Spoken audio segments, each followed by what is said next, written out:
Bonjour, dans ce tuto, je vais vous montrer comment importer des fichiers Illustrator dans After Effects. Alors, lorsque j'ouvre After Effects, j'ai par défaut cette fenêtre qui est ainsi ouverte. Et ce qui m'intéresse, ça va être d'importer ce fichier Illustrator. La réalité, c'est que voilà, il est composé de 3 éléments. Ça, ce sont les images qui m'ont été nécessaires pour construire la composition. Voilà, ici j'ai un titre qu'on ne voit pas parce qu'il est en blanc. Je vais l'activer. J'ai un titre ici. Et puis j'ai 2 éléments qui sont plus visuels. François Breton, formateur, conférencier ici. Et l'idée dans After Effects, ça va être d'animer tout ça. Bref, en tout cas, l'idée c'était de vous montrer comment l'importer dans After Effects. C'est très simple.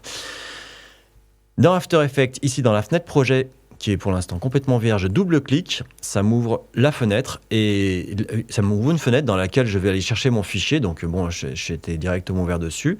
Mon fichier, il s'appelle Animation Intro. On peut le reconnaître ici dans la fenêtre de prévisualisation. Et je fais ouvrir. Alors oui, j'ai plusieurs options ici. Oui, d'ailleurs, je pourrais directement lui proposer de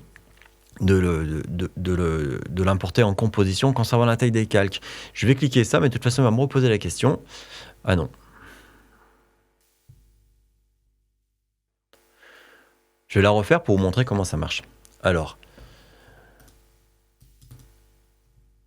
effectivement, je pouvais importer j'ai la possibilité d'importer le fichier qui m'intéresse, animation intro, soit en forme de métrage, donc le métrage serait juste l'image, c'est pas ce qui m'intéresse ici, soit en composition en conservant la taille des calques, sachant que les calques en question, ce sont les 3 calques dont je vous ai parlé tout à l'heure, donc ce carré-là, celui-ci, et puis enfin le dernier, le titre qu'on voit pas bien, ce qui est ici. Et bien évidemment, c'est ce qui m'intéresse de conserver les tailles des calques, parce que moi derrière, dans After Effects, je vais les animer.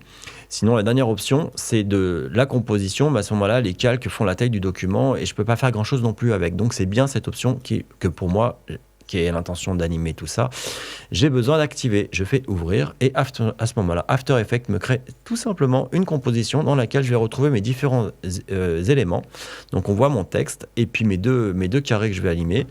Et puis bien évidemment aussi les 3 calques qui étaient précédemment dans After Effects, dans Illustrator, pardon, que je vais supprimer car je n'en aurai pas besoin.